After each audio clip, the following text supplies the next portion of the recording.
Saan isinilang si San Roque. Si San Roque, very famous dito sa Philippines. Pero alam niyo ba yan, mayaman yan. Hindi siya tinanggap ng kanyang mga kababayan. Itinakwil siya, hindi siya binibigyan ng importansya. Mas naging pulubi, hindi siya nakilala ng mga tao. Yung dati, mas maisip at malakas, pulubi na may sakit. Ngayon, nandun lang siya sa tabi. So, si San Roque matulungin. Si San Roque, inulala niya ang Panginoon. Sinakatuparan niya yung kalooban ng Panginoon. Kaya hindi siya kinapatang gutom, walang tubig, walang makain. Inandun na siya sa bundok, mamamatay na siya. Isang ibon uwak ang tumulong sa kanya. Pero nyo, para may pagpatuloy ni Elijah ang kanyang misyon na pagpapayag ng salita ng Diyos. Amen. Dito sa Ebanghelyo na ating binasa, napakaganda at kakalimutan ng Diyos. Ang mga mahihirap, kanino sila lalapit? Hingi ng hingi, humihingi ng tulong.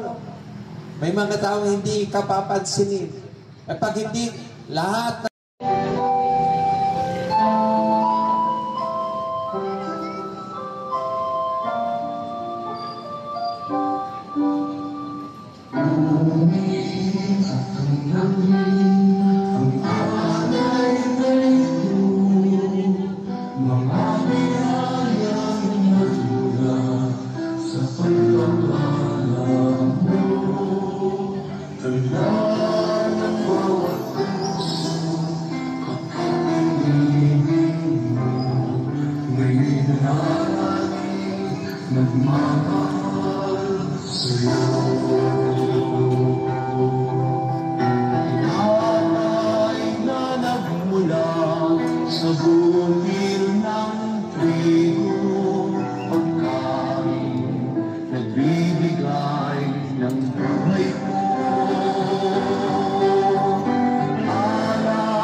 sa mga kasalanan ng sanlibutan, mapalad ang mga tinatawag sa kanyang piging.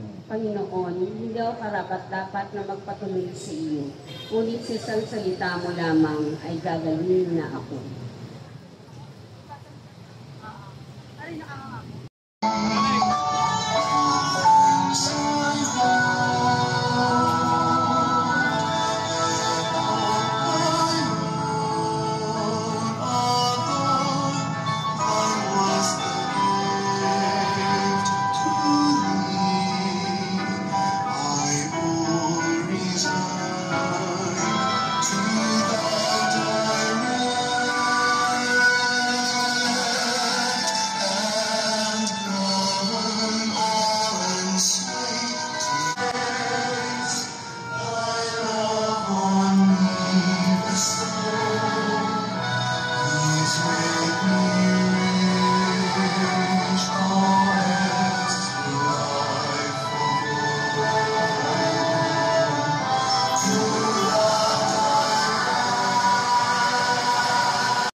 Ano po mga masipang na kagawad ng ating barangay Kaularan, kagawad Ronald Bibuya, kagawad Alma Basa, kagawad Jeffrey Cabral, kagawad Gini Wadior, and kagawad Bong Merales. At syempre sa ating dito okay